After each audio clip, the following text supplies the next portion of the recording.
Pardon? That should be fine, huh? Okay, are you going to go live now? Or are you live already? We are live, I believe. Not according to this. Are you?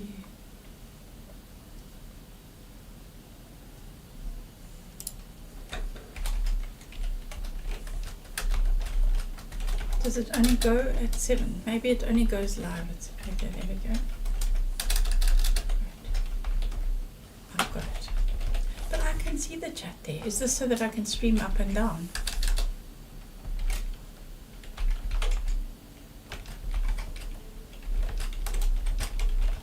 Are you going to do that?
Hello everybody.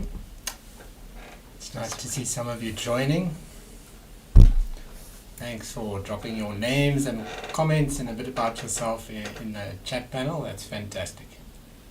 We're just going to wait for a few minutes to give people time to join. So we'll wait for about another 2 or 3 minutes, if that's okay.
see quite a few comments about, can I just observe? And I'm trying to figure out what all of this entails, and I think you then have come to the right session, because that's pretty much what we're wanting to talk about.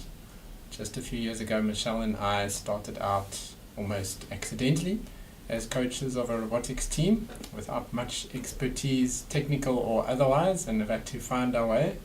And so we hope tonight will answer some of those questions, and it won't be our last opportunity to interact either. Can we just check, is everyone hearing us clearly enough? Maybe you can give us a thumbs up, or let us know if you're not hearing us in the chat.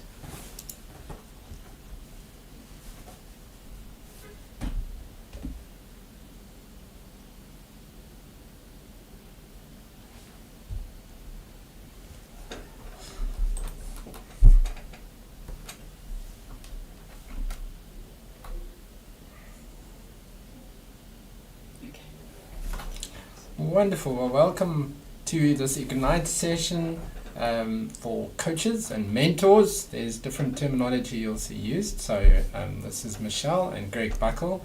We've been coaching Texpand, South African team, who along with Clueless from the United States have set up the Ignite initiative.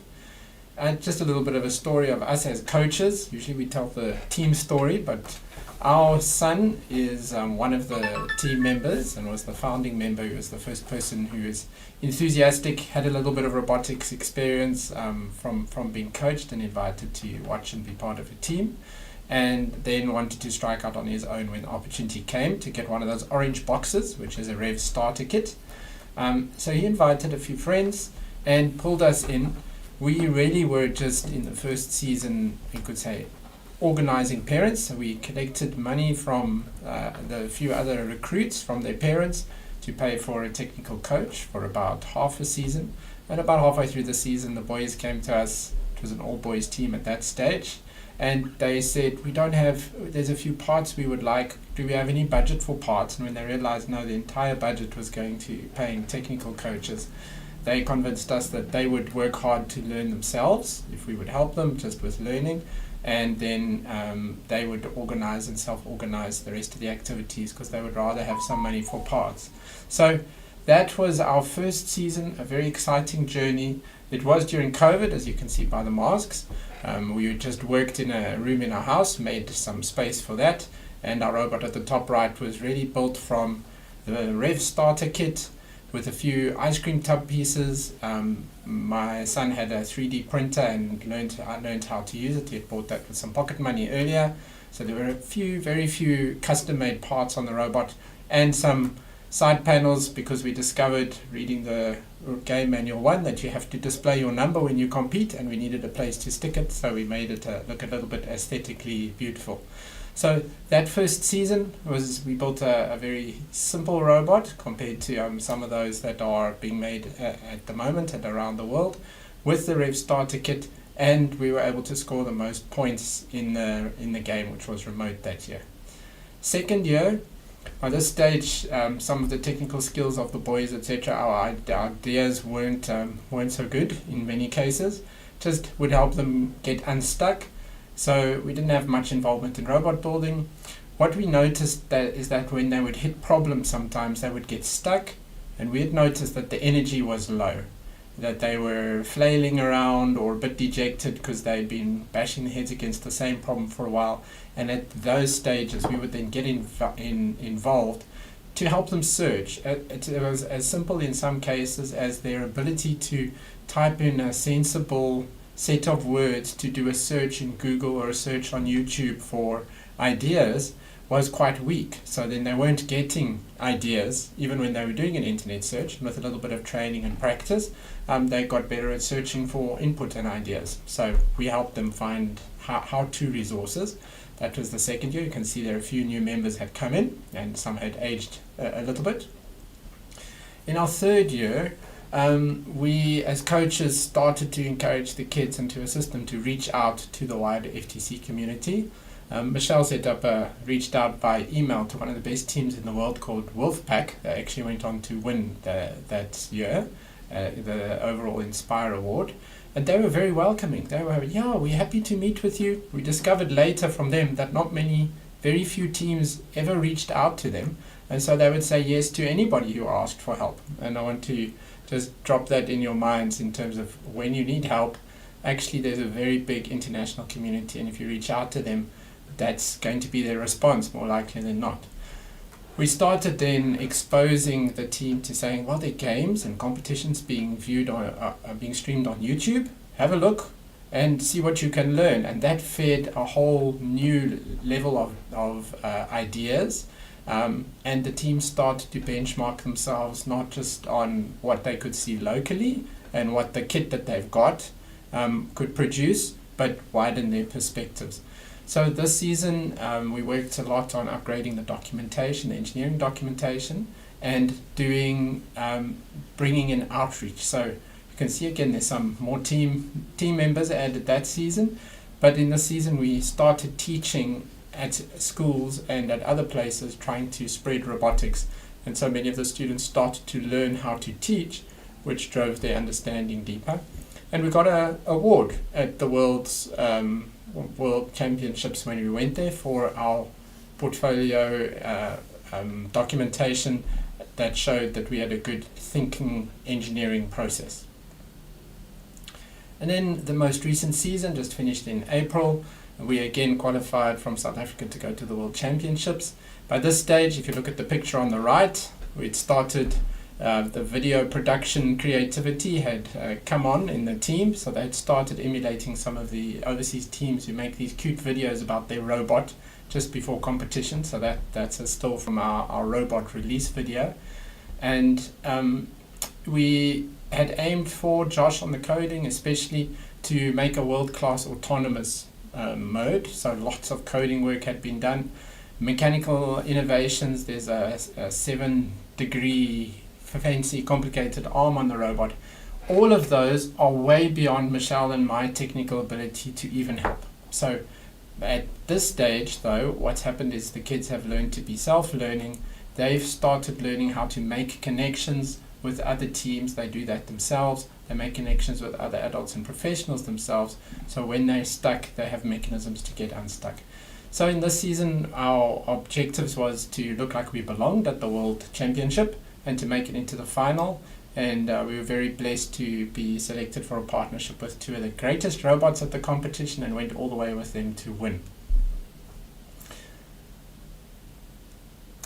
Great. I just want to say, as we're going through things, that if you have questions, please just type them in the chat. We might be able to cover them as part of this presentation or at the end, but maybe just ask the questions as they come up. Then if one of us spot them in the chat, we might cover them while we're speaking on the topic. Otherwise, we'll look through the questions at the end and try and answer them. And hopefully after that introduction as well, you will be inspired to see that maybe, I don't know if Greg mentioned it, but Greg and I didn't start off with any robotics experience. And we, at first, all we thought we were doing was just simply providing a venue that people could come to and have lots of time with the robot, because that was our main objective, was to give them lots of time on the robot and to work on the robot. And so our role has kind of evolved over time. And today we're trying to pass on some of the things that we found are useful. Over time we've tried different things, and some things have worked and some things haven't. So hopefully as we go through this, we're hoping to give you a few practical hints and tips. But we're also trying to show you how simple it can be in your first season, because I think teams can look at a team like ours who's really been quite hardworking and dedicated over a few years now, and say, wow, I don't think we can do that. But when we started off, we really started off in much the same way where you are starting off, with people who aren't experienced, who've never done robotics before, and it's very doable. And there's much more support now than there was 4 years ago when we started. Plus, we've learned over the years what kind of resources make the biggest difference. And rather than you having to kind of stumble across them yourselves or hunt for them, we're hoping to deliver them on a bit of a platter to you. So hopefully that will help and make things easier for you as well. So just a bit of a season overview. The season starts on the 7th of September. So we've got just over a month from now to form teams and hopefully get equipment and things like that to get going. And then the scrimmages, these are just practice matches, they call them scrimmages, where different teams will come together, and they're always in a hugely different level or space of capability for their robots when they come to their first practice match. So the first scrimmage may start maybe the end of October, but more likely in November. And there will be a number of them until January, where the regionals are. So that's the first official competition is in January. And then those teams that qualify will make it through to nationals, which is in February. What we are hoping to do is give you some sort of baseline goals of what you could do in each phase. So what we're saying is between September and the first match or scrimmage, we think that it would be possible for you to build the starter robot, for which there are instructions. So you'll get a kit of parts like the one that's in the picture at the top there, with everything you need. And Rev now produces, they didn't do this in our first 2 seasons, but they now produce instructions of how you can build a robot that can do most of or basic tasks in the game. And they even provide some sample code for driver controls that can be used. So there's a lot of assistance that you have to get you going. And students will learn an incredible amount of how to work with these parts, because it's not like Legos that just snap together or fit together. They may need to sometimes saw something apart in half, or they've got to know which brackets to use when and what nuts and bolts to use and how to fasten things properly. And so starting off by building the starter robot according to the instructions will teach them how to work with these components and parts. And they will learn so much in the process of doing that. So even although it's a follow the instructions type of learning, they will still learn a huge amount by following the instructions. We are also thinking that it would be a good idea for teams to make or attempt to make one industry connection. These have been incredibly valuable for our team. Not only, we'll speak a bit more about it a bit later, but not only in terms of creating excitement for the team to interact with professionals, and giving them the opportunity to present their ideas and get feedback on the ideas. Sometimes the industry connection will provide the opportunity to go and do a site visit and see how engineering happens in practice in industry. So wonderful opportunities for the team to get out there and have a look and engage with STEM professionals.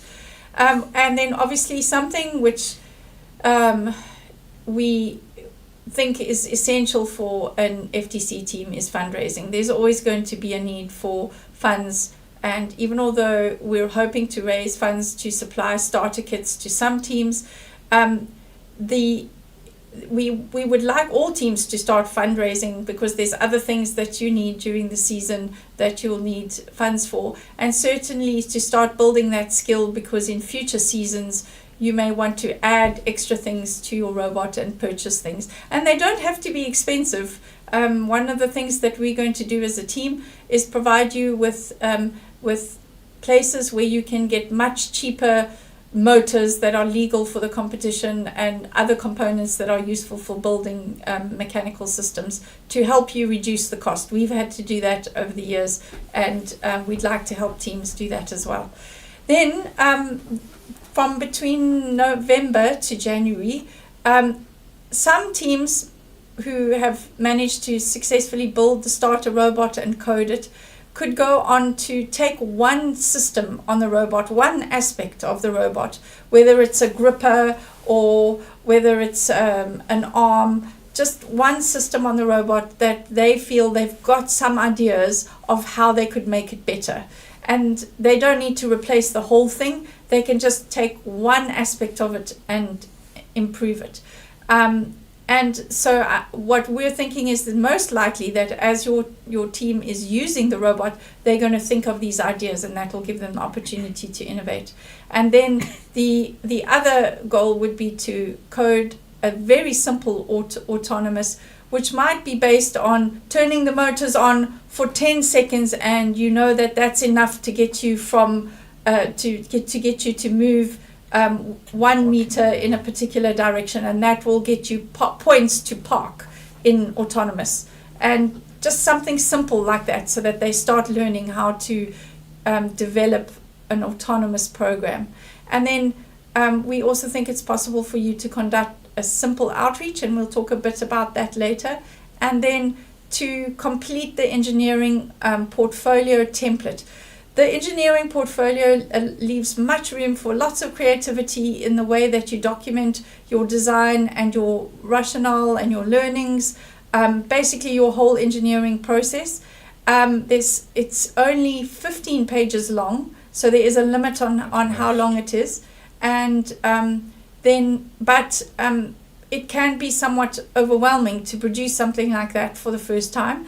And so Ignite is going to provide a template for teams to complete to make that task easier. But obviously, if your team has more time and ideas, they can go on and do much more than just complete the template.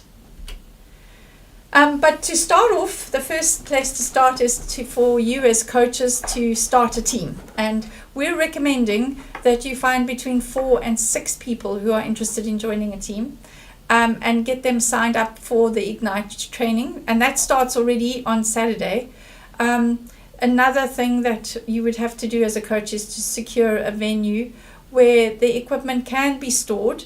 The value of the equipment is quite high, and obviously it would be devastating to the team if they've developed the robot, built on it for a whole season, and something happens to it and it would get stolen.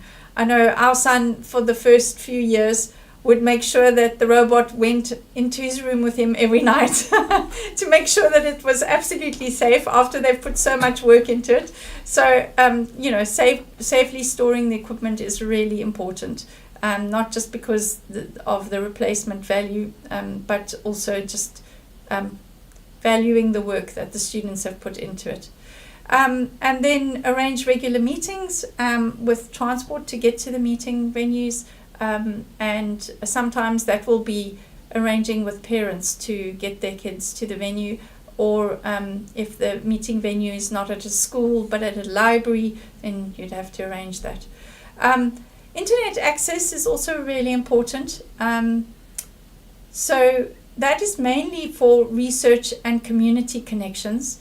So it doesn't necessarily have to be available where you have your weekly meeting, but as long as you've got one or two people in the team who've got access to the internet while they're working during the week, while they're doing their research, and while they're asking questions on the Discord to the international mentors that will be there to help your teams. We will be doing most of that help on Discord, and that will require the internet. So to be plugged into the international community, internet access is critical, and that will make a big difference to your team's progress. And then securing cooperation from school, parents, teachers involved also just helps support the team and their progress towards their goals. And then another role for you as coaches is to sign up and communicate with First Robotics South Africa, as well as First Global and the Ignite team as well, just keeping us abreast of your progress.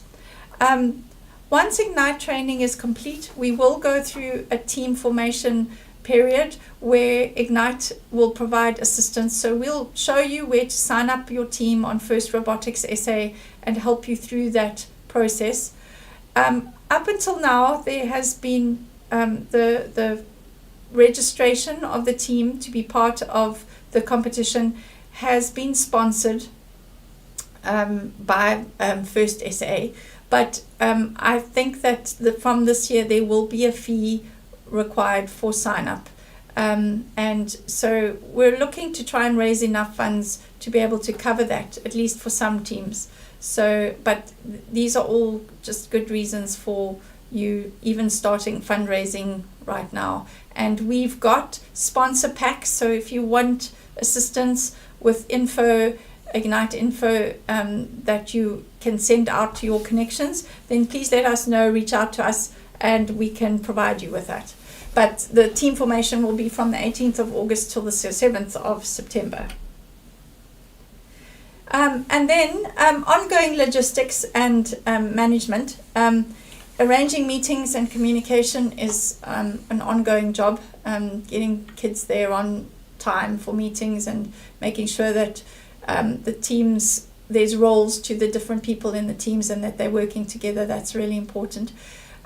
We do adjust roles through the season. If we see that someone's not working out in a particular role, then we adjust roles if necessary. Sometimes people volunteer for things and they don't really know what's involved in it. And so sometimes we may have assigned someone to a role that's not working out for them. And then we make a plan to move them to something that they feel more comfortable in. Just a comment, if I can jump in there. I think we are trying to train kids to work well in a team. And something where we tripped up at one point is assigning those roles too firmly to a particular team member who then struggled with it but felt, I own this, and then would hold on to that work because they wanted to try and complete it, but actually to the detriment of the team. So just having that discussion with your team members to say, okay, you're going to lead this or you're going to try this, but if it's not working out, it's important for the team and we will reallocate responsibility as time goes on. Some of our team members found themselves, to their surprise, absolutely brilliant at making connections, but some technical thing like coding they had tried, they found that really difficult compared to another student. So you need to just, in your communication with team members, not give too much ownership to a particular role that it becomes a problem later on. Especially, I think that's true in your first season or two, as people are finding their way. Sometimes it's better to keep it looser, as Greg is saying, in those first few seasons, because people will volunteer for something thinking they are really passionate about it, and when they get hands on, they discover that it's not what they thought it was. So that's just something to bear in mind initially. And then on an ongoing basis, keeping track of task assignment and monitoring the progress of students with the tasks. And if you see that they're struggling, obviously get someone to help them out, or you might be able to, as the mentor, to help them out, or put them in touch with someone who can help them out. Other ongoing logistics and management tasks are project management. We're going to set a few suggested deadlines or milestones. I prefer to call them milestones, I suppose. Deadlines is probably not the best of words there. But we will set some milestones for you to achieve as a rookie team. And we will also let your mentor team know what those milestones are, and so that we'll all be working together with you as part of your team to help you achieve those milestones. And to help you overcome any difficulties that you're facing along the way. And then where you've received some sort of equipment on a loan basis. We're gonna loan it initially, but for teams that have actually delivered according to the milestones and completed the competition, in that way they will earn the kit and it will continue being their kit. But we also want to keep our sponsors engaged, and so we will require that anyone who's benefiting in any way from the sponsors will give feedback and reporting to the sponsors and the funders. And sometimes it will be just sending pictures and photos. We don't know yet, and different sponsors sometimes require or request different levels of engagement.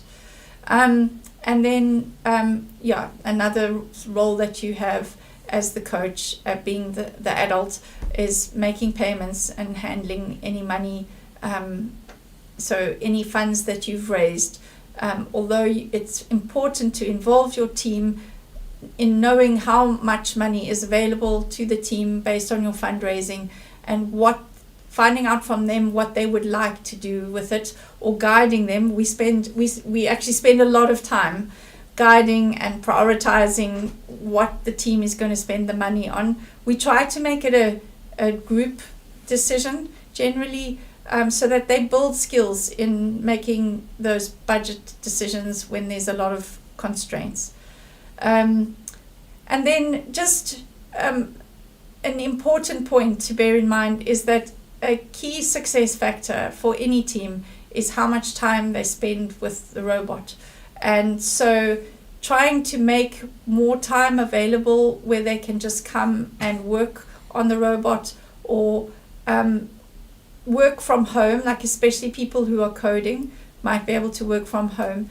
The only thing is that you obviously need to look at things like security. If people are taking equipment home with them, that the equipment is going to be safe while it's traveling to their home and safe while it's at their home. So those are constraints, but you can also make sure that you at a venue that you have access to more than just once a week when you have your meeting. That being said, I also just want to say that if you only have a venue that you can use for 2 hours a week, even 1 hour a week, but you make really good use of that time where you're all together and the equipment stays at that venue, the kids will be able to learn an enormous amount. So I don't want to give the impression that if you have limited access to a venue and the kids have limited access to the robot, that it's not worth doing this. It is definitely worth doing it, even if you have 1 or 2 hours a week. But as long as it's consistent week after week, and it doesn't help if you have a patch of a month or two where there's no meetings, because then no one can make progress and people will lose interest. It's so important to have those regular meetings. Then going on to team structure, we're also making recommendations here based on your first season to have at least 4 people in the team. It's going to be very difficult to do this without 4 people at minimum. At least 2 on hardware and 1 or 2 on software. And the people on hardware and software can, if you've only got 4 people, they can double up and do outreach and business stuff as well. But we would say for your first season to not go more than 6 people. We found even in our team that we went up to 13 people last year, and it was incredibly difficult to manage. And that's even after we've had several years of experience and assigning roles and knowing what the roles are for FTC. But we're settling on probably around a 9 as the ideal team size for us. But that's because we've got specific roles for things like outreach and connecting and game strategy, and we've divided up the roles a lot now to cover all aspects and to do all aspects of the competition well. So in your first season, we would say to not go more than 6 unless you pretty sure that you can assign the roles very clearly. For software in particular, we would say not more than 2 people, one working on the driver controls and one working on autonomous, because in their first few years of coding, it is quite difficult for 2 people to work on one section of code, to understand what someone else has done and then to work on it from there. Requires a higher level of skill, I think, than what they will have in their first season.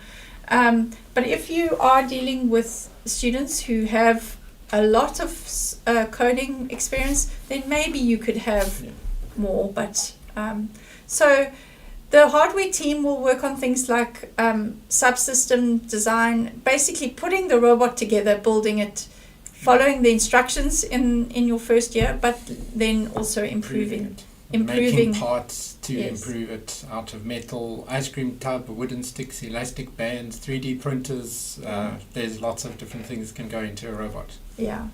And then if at a later stage, the CAD, where you want to develop your own custom part, that would fit under hardware.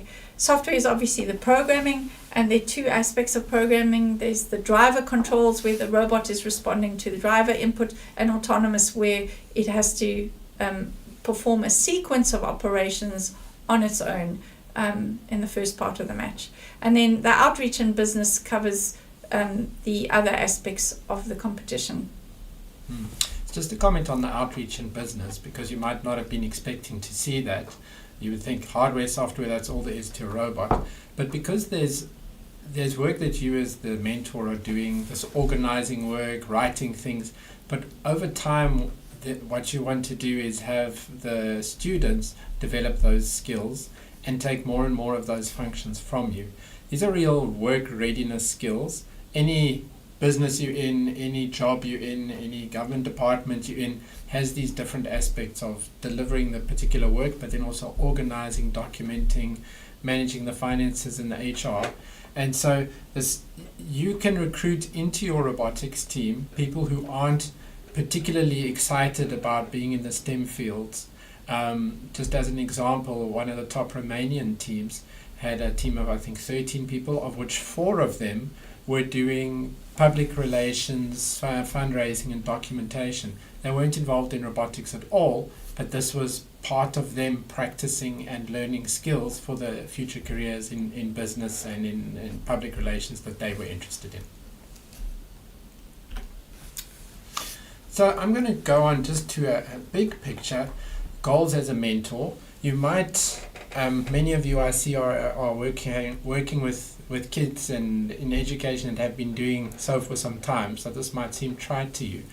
But our goals as a mentor, as Michelle and I have seen it, have always been the growth and the development of skills and life skills in the children in our team.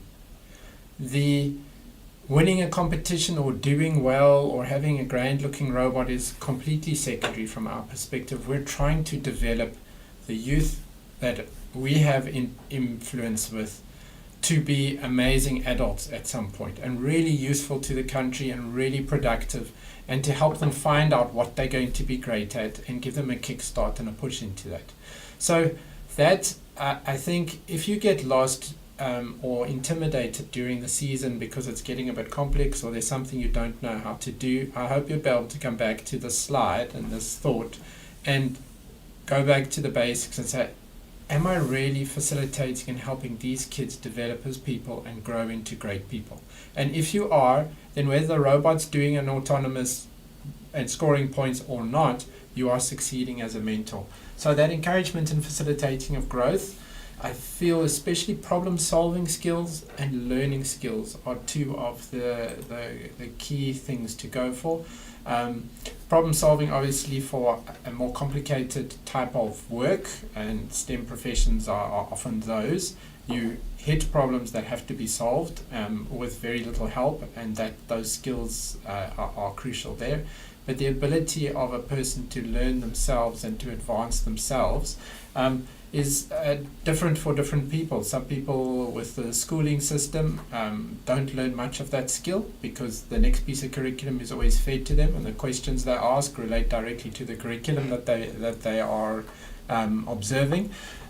So this ability to hit a problem and then work out what I need to learn and go and learn that yourself is an amazing skill. If you can deposit more of that into your students, you will have been a very successful mentor. So you're looking as a mentor to find potential and help it grow. Often that starts with somebody's interest. Somebody's interested in coding and not mechanical, or somebody's interested in business but not coding. You might find that by exposing them to a little bit of the other areas that is not their primary interest, they find it's really amazing. Particularly also when you do outreaches and you start showing new groups of people, hey, we're a robotics club and we're doing this. Often you spark interest in people who haven't seen technology or robotics as something that they could get into, that, wow, it's fun and maybe I can do it. So let kids explore, take the initiative in areas that seem to interest them. But we call them big, hairy, audacious goals. We think it's a good idea to stretch the kids. So we typically have had our team at the beginning of season or partway through the season pick a system that they want to try, something they've never managed to do before, that they feel is really difficult, they don't have the skills for yet. Maybe it's using a set of slides, or integrating sensors into the robot, or moving from a tank drive train into a more complicated drive train. So that might be partway through the season or as a second season. Let them set a goal that seems difficult, but then help them towards that goal. Then you want to form a team and grow together as a team, turning failures into growth points. So where there's disappointments, taking them through the process of getting over your disappointment, reviewing, learning from it, and taking those learnings forward and applying them to the next problem that you get. Individual goals should not be at the expense of the team, so there needs to be give and take there. And particularly sharing skills and lessons learned with one another. Often you'll have somebody, we would have somebody go off and solve a coding problem, which was a headache. Once it was solved, we'd encourage them and sometimes organize a meeting or a session for them to come and bring all the others in the team up to speed. This was the problem and this was the solution, and this is how I found the solution, so that everybody's growing together. Then the value of the first program, and I think any program should be gracious professionalism, which is making space for everyone so that it remains fun for everybody and everybody has a chance to develop. So we need to focus on finding what works and what can be taken forward. Sometimes there'll be, in a particular game, a need for a gripper, and there'll be 6 or 10 different types of grippers that people come out with, and you're going to end up with one on the robot. So there's a bit of a process to manage there, to focus on what works, take that forward, even if it means somebody's ideas get resigned to it as a learning item. So helping coach people to be gracious through that is very useful too. And that's our final point. No criticizing if you're not willing to put the work to be part of the solution. It's one of the values of our team. So people can give feedback, but they need to give feedback with solutions, not just, oh, I don't like the way it looks. Let's say that I'd like something's aesthetics. They should come up with a proposal of how to change it so it looks better before they are critical. Problem solvers, and those problem solving skills, I've talked a little bit about that. So the ability of someone to actually deal with things when difficulties arise, find out a solution, and not be afraid of engaging difficulties is a very advanced skill. To encourage this, what we found is, even if we can't technically solve the problems for the kids because they've gone beyond us, if we are tracking with them and observing, we're asking them, are you stuck? What's the progress on this? Why haven't you, where's the difficulty? By staying involved enough, we're able to notice when they're stuck, and we've been able over time to train them to get over the hump and help them learn those skills. So most of the time it's by asking questions. Have you thought of this? Have you asked on the Discord about that? And just prompting them to see what have they tried to solve the problem and to suggest other ways of getting over the hump, as we call it. So this develops innovation in the kids. So quite often I've got a little bit of a DIY background, so I can make a few things out of wood, but I'm not electrical at all. I would go and look up on some mechanical website some different types of gearings or different types of joints, and then I'd show the team a few pictures or a little video here and there and say, is this something you could maybe use to get over this problem, or something you could use to get over that problem? And just that influx of other ideas. Quite often they would look at something and then it would spark an idea and they'd be over the hump. So you don't have to solve the problem yourself, but help them come unstuck. So just again, setting realistic goals for each season is important. And we've kind of suggested for Ignite teams that are going with us through the training and through the mentoring, we've suggested some layers to aim for. And we really think that all teams can achieve the basic level where they're building the hardware and the software as per the instructions provided in the starter kit, and then making some fundraising attempts, and then writing up the engineering portfolio using our template. But I think it's realistic to say that most teams, I think most students, while they're working with a robot, will see some areas for improvement. Yes. And can improve a subsystem and then code their own, at least one of their own driver controls. And again, as they're using the robot, they will see, it would be helpful if I had something where if I push this button, the robot will do that. And so they can find one useful action that they want to code for the driver controls.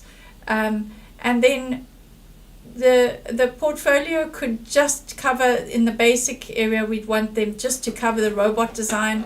And but I think it's realistic to try and connect with one company, and then in the portfolio you just cover what you did with that company with some pictures, and I think that's really doable, what the kids learned from that company. And then we've put some stretch goals for the season, which are to completely redesign or come up with a completely new idea for one of the subsystems, and potentially with some custom-made parts, and then to score some points in some points other than just parking in autonomous, which is a real stretch, I think, when you look at what's needed for autonomous. But even although we've said that these are kind of stretch goals, some teams, if they have more time with a robot, they will be able to go beyond what we've set as stretch goals. So it really does depend on how much time they have to work on the robot with the equipment. Yes. Then it's also really important that you connect your students, and that you yourself as a mentor are connected with the FTC resources.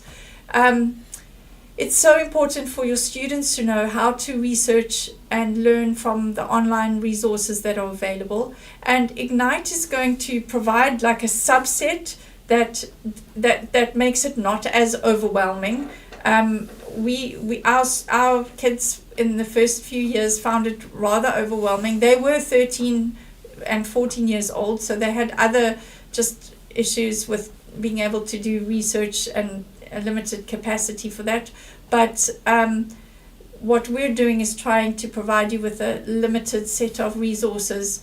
The training sessions are the start to get you kick-started, and then the Discord channels will be there for questions and community updates, and they're less overwhelming than the big global FTC Discord, which is the Discord that our team is very, now after 4 years, they are very comfortable on the FTC Discord, answering other teams' questions, asking questions, having meetings. They're very comfortable with that. But it took us about 3 years to get them comfortable with that. So we're making a limited Discord where there's less going on, and hoping that it will be easier for teams to engage. Then there's also the FIRST provides resources in a resource library. The most important one there is the game manual and the season-specific resources. We only managed to get our team to actually read the game manual and reference it or become familiar with it at the beginning of the season in the third season that we participated in. In the first season, I think we were looking at the game manual more than them, and it took a lot of urging to get them to read all the rules, particularly the game rules.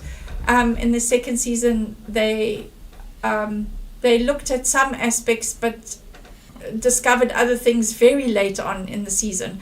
And it was only in the third year where they realized, if we don't get to grips with this thing, we're going to make design decisions that actually are not going to work because we didn't read all the game rules. And so that's a really important one for every team member to be aware of. But there's also team management resources for you as the coach, and then robot building and programming resources, the how-tos for FTC, usually the basic ones, which you can point your teams to. And I think it's really important to always inspire your students with what is possible. And as long as they don't feel too discouraged by watching some of the international matches, I think it's really exciting and inspiring to watch those matches. We found that when our team started watching them a lot more, they started setting their goals a lot higher, and they started going for more in what they were attempting, and it built an excitement that we hadn't seen before that. So I think that's really important as well. So the connection, we've talked about connecting, so you might be wondering who you're connecting to, and that just talks about anybody who's in a technology type of career. So it could be a mechanical engineer, somebody who does coding. We've even connected with a project manager who works at an IT business, so they could teach us how to better organize a sort of development project like we have with agile methodology. So you're just looking, you can even connect with somebody who is in business and running a business so that they can show your team how to do administration and fundraising. So we had a fundraising professional meet with us at one point. So the idea is really to just take your group of students, let them meet with somebody who's in the real world doing work, learn a new skill from them, be exposed. A nice way of doing it is to find somebody who's technically good, maybe an engineering firm, and to take your robot along, explain what it is, have the students actually make a presentation and say, we are struggling with, let's say it's their gripper, or we can't get our robot to drive very fast. What could we do to change that?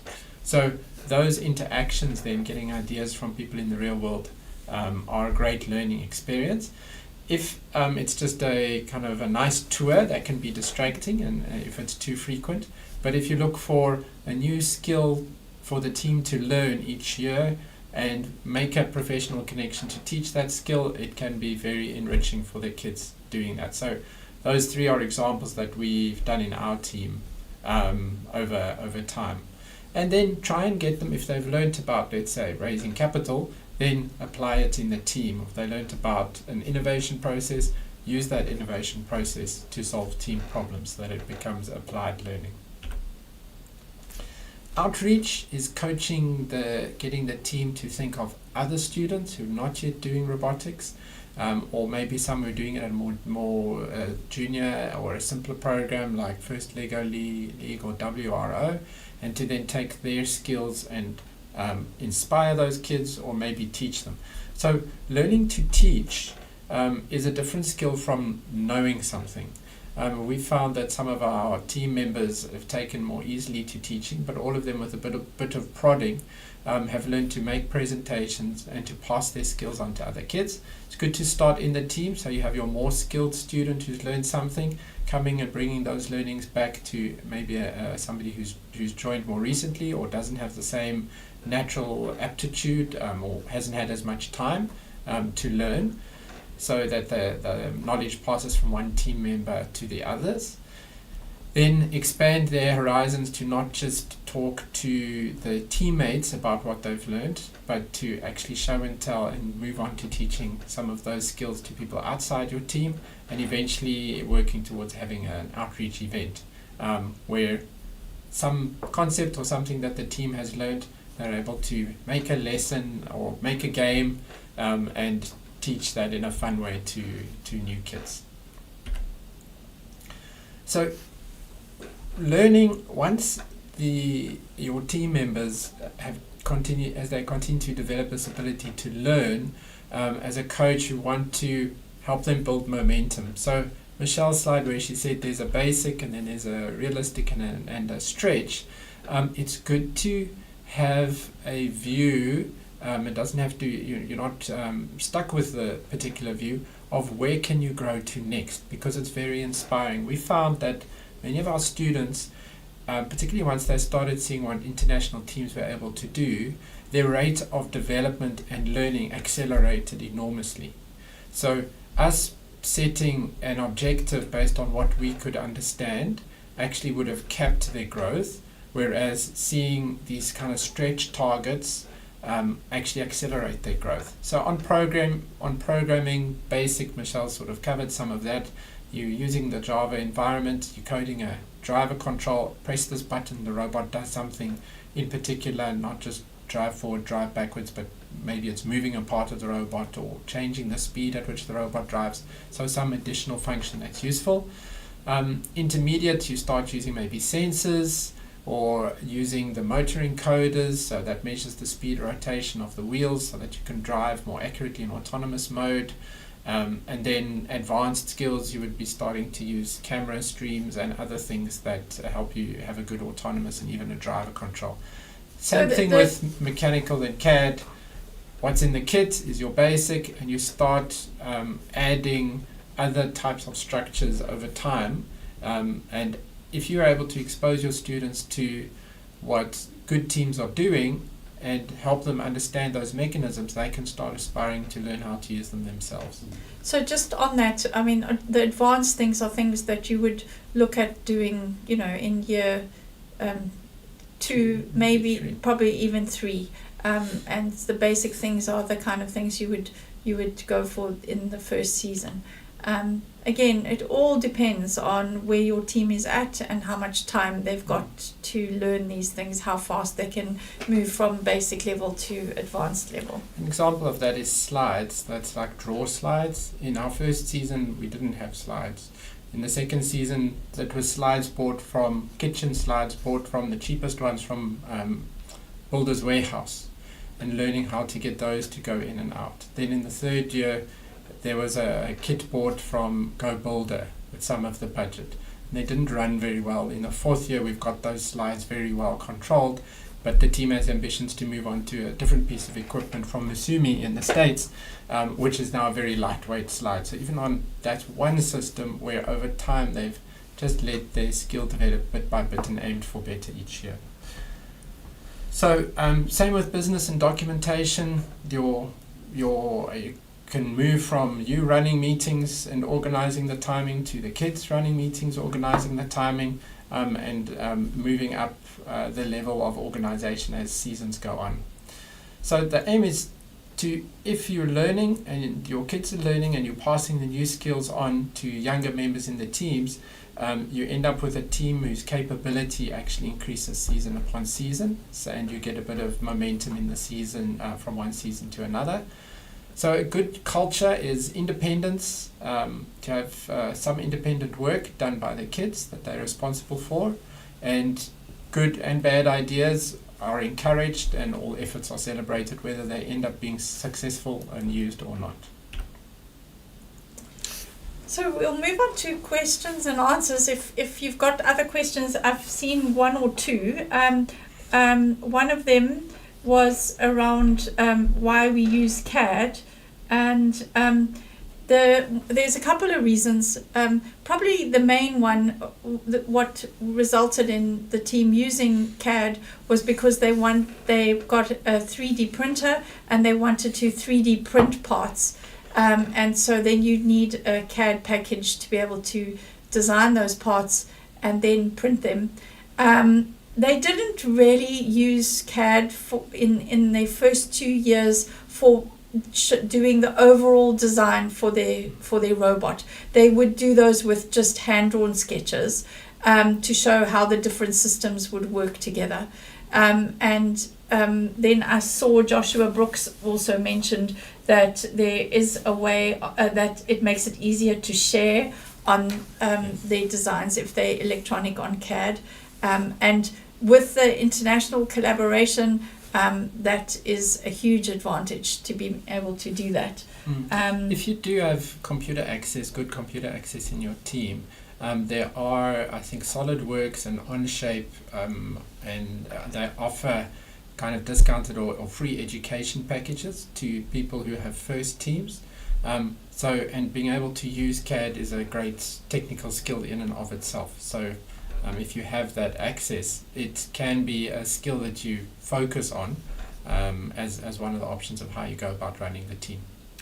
Then there were also some questions about registering the teams. There is still time to register teams. In fact, even after the 7th of September, there is still time to register right up until the first official competition, which is in January. So there is still time to register teams. And then somebody mentioned that they have registered but don't have a kit yet. So what we would recommend for teams that don't have the assurance that they are going to raise enough funds or that they will get a loaned kit from Ignite, we recommend that you still continue to learn and develop skills by attending the Ignite training and accessing the resources available from FIRST, and then continue fundraising for your own team. But we as Ignite will also continue fundraising, and even if we only get funds, say, in December, which would mean that it's not really going to be possible for a team that gets a kit in December to compete in January and be ready, but the team can start, as soon as they get a kit, start preparing for the next season by trying at least to do the tasks for this season, even if they think they won't be prepared in time for a competition. So we think that there's a lot of value at starting at any point that you manage to get the equipment in order to be able to start. There's also the possibility for teams to do things like an outreach using using what they've already know in STEM. So on one of our first outreaches, we had someone in our team teaching grade 6s and 7s about how to calculate the circumference of a circle and how to apply that to some mechanical technique. And so something as simple as teaching kids how to calculate the circumference of a circle, and then you getting them to apply it, even if it's on paper or with a wheel that goes round. You could say to them, if you know the circumference, then how many times would this wheel have to rotate to get from A to B? And that would require the kids to then go and measure the distance from A to B and then calculate the circumference and divide that distance by the circumference and come up with the number of rotations. These are things that you have to do in robotics to code properly in robotics, and they're very simple skills that the students are learning in grade 6 and 7, and you can turn them into some sort of fun game to do as part of an outreach. And then you can also do all the connection with STEM professionals. You don't need to have a kit in order to be able to build those skills and do those things, those aspects of the First Tech Challenge. And so, yeah, I'd recommend you to keep going and to keep fundraising, and then we are doing the same. We're going to continue fundraising for Ignite to hopefully start teams all the way through till next year. So, and we've got no guarantees that we will raise funds for every team. So far, we've got a team in the US who's willing to donate parts for between 3 and 5 starter kits. But we need to raise the funds to ship the parts over here, and so there is hope and there is engagement. But we need to. These things take time, and so maybe not all teams will get equipment at the start of the season. One of the other things about helping us as a collaborative group get the equipment is also having your team formed. Because if you're able to say, I am here, I'm the mentor, I'm at this, let's say, school. These are the kids who are interested, who've joined my club. You've now got a story to tell, and you can approach potential funders, and we as Ignite can approach some of the businesses that seemed interested in the program and say, there's this group of people, here are their faces, here are their names, they're ready.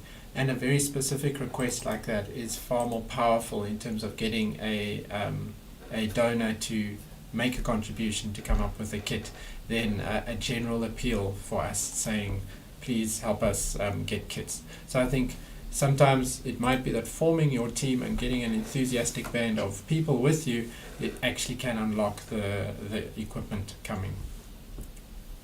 Yeah, I think we will share the Ignite fundraising pack.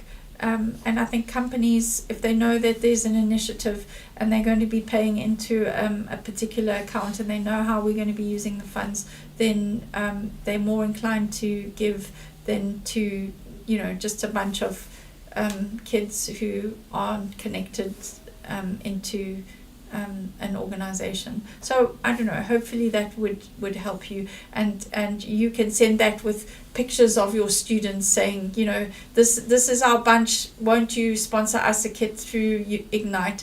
And then that company can tell us, we're making this payment, but we want that kit to go to this particular group of people who reached out to us. Then someone asked, how much is it? I presume that's asking about the starter kit. The base starter kit and the controls that go with it will cost you around about 30,000 to get it out here with shipping. But then usually teams need a few other things added onto that. So a laptop, for instance. Like if you don't have a laptop, then you would need that as well. Because you need, or a computer, some sort of computer to do the coding on.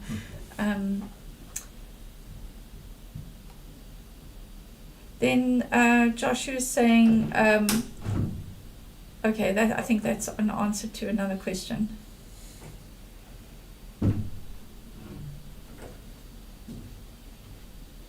So for CAD, there are a number of free versions that are out there.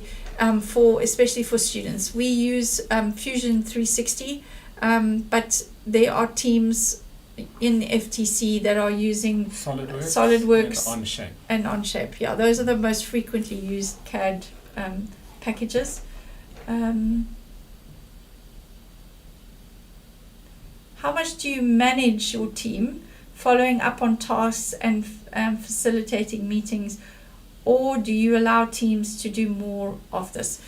I think that really depends on you. I think as in our first 2 years, we did very little running of meetings, managing teams, because most of our work was focused on our team building the robot and competing for the competitions. And we largely let them get on with that. As they started having more outward focused goals, particularly outreaches, our team has put in huge numbers of hours on outreaches. We've had a few team members who love helping other people, and so those become far more intensive for us as the coaches, because they are making suddenly you have things that aren't really milestones, they're more like deadlines, and you've got an event coming up and certain things need to be prepared before those events. And so we found, or like when you start doing presentations, fundraising presentations to companies and things like that, then I found that those are the things that Greg and I will definitely keep an eye on closer, check their progress, making sure that we're not going to get to the meeting and people aren't prepared. But when it comes to preparing the robot and building the robot for the season, doing the coding, we probably do get more involved like a month Just before prior to the competition. And that is so that they don't go and take on a big upgrade too close to the competition. We have to manage down their ideas about a month before the competition so that they don't end up having started something that they actually can't finish. So there's a little bit more monitoring like that closer to the competition, I think. I think the age and maturity of your particular group will, and whether you're in a very structured environment like a school with a particular time or a more loose environment, will impact that significantly, how much management time and effort you need to do. Michelle and I, in terms of, we run other businesses, and this is kind of our extra unpaid job. We at times have to, as she said, just restrict the ambitions of the team and what we're going to get involved in, so that the workload doesn't get too much for us. So if the team commits to something that we feel we can't support because it's going to be too much work for us, then we have to stop it before it gets out of hand. So that how much management time and how closely you're going to manage is going to be very dependent on your group. Younger students, obviously, they have less of that capability if you've got a very young group, and it can be helpful to recruit into your group a few older students who just have a few more years of experience. They read faster, they're a bit more organized, they can do time management because they can help with the organization even within meetings so that they run well. Yeah. Then another question was, are shipping costs included in the startup kit that I mentioned? So 30,000 figure would be including the shipping costs in that as well. There are sometimes bulk orders that are done from South Africa that tends to reduce the shipping costs somewhat. So maybe that could be reduced, but 30,000 is the ballpark figure to include shipping. Then Natasha from Codabot, what systems have you seen for sorting or storing kit parts that work well? We always find, we often find we go into the building area and there's a huge mess everywhere. And we've bought all sorts of boxes with different shapes and sizes for storing things, and unfortunately it doesn't always work. We still haven't found one that works brilliantly, but it does. The more compartments that you have for little screws and washers and different things, the better. It does help. But there's a selection of ice cream tubs and a lot of old tubs that food was bought in, jars. There's various of those floating around in our robotics area, and a shelf. So it's been very simple many times. The kids are not particularly tidy, so they often work. They put a blanket down, sit on the floor, and then as they strip the robot apart to make a change, there's nuts and bolts everywhere. But then they kind of gather it all together in the blanket and pour it back into the kit box. It just makes it difficult for them to find parts later. As in the last year, they've got a bit better, and they've spent some of their budget on plastic containers. I think we bought them kind of from a plastic shop with tiny little divisions, and now some of the nuts and the bolts are sorted by sizes, and that does make building easier. And then Sandy was asking, is January virtual? Sandy, I think what you're asking is the regional competition virtual. The competitions are all in person, and there will be one in Gauteng and one in Cape Town. There may be one in Limpopo. So Johannes, who runs First Robotics SA, is hoping that there will be enough teams for a fully fledged regional in Limpopo. And possibly in Swaziland there were attempts to it almost worked out in Swaziland because of the format of the competition. I think there need to be, I think it's 12 but it may be 16. There's a minimum number of teams that allows for the tournament league structure knockout to actually produce a valid regional event. So whether there will be more regional events than the Gauteng and Western Cape is going to depend on how many teams actually sign up and participate. So the sooner you register, if you're I see there's quite a few people on with us from Limpopo, Awesome. which is amazing. The sooner that you register a team there, the more likely that it is that they'll plan in some sort of regional competition there as well. But I would say it doesn't make sense to register a team with first to compete until you've got your equipment. So it makes sense first to get your equipment and then register the team. But those teams in Limpopo that have equipment already, the sooner you register, the better. So in January you would travel to whichever regional competition is closest. Unfortunately, some people have to travel far. For instance, if there's no competition in Limpopo, then the people from Limpopo will have to travel to Gauteng, and the people from Port Elizabeth unfortunately have to travel all the way to Cape Town. So, as you get more in your region and get beyond a certain point, then there can be another regional event. I don't see any other questions on the chat. So we intend for there to be another follow-up session. There's still taking you a walk through some of the various resources so you actually can see what is available to assist you is part of what we'd go through, and there'll be another opportunity for Q&A at the next session as well. What I would like to recommend is that if you could on the Discord channel there, on the Ignite Discord, there is a channel for coaches and coaches' questions. So if you could put in there things that you would like us to cover in another session, then we can make sure that when we prepare the session for the end after we've done the training, so just before we start forming teams, are there things that you would like to know about that we didn't think of including in today's session? And then we will try and prepare some that final coach's presentation around your particular questions. Anything that would help you, and if we can help you with that, if we've got answers to those questions, then we'll develop some.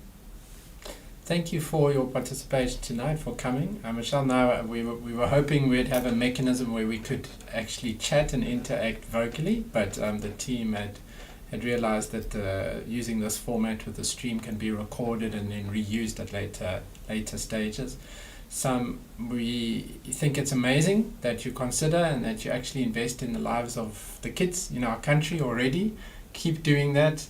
Something that has been our experience has just been blown away by the potential that exists as we meet more and more kids and we see what they're capable of and how they learn.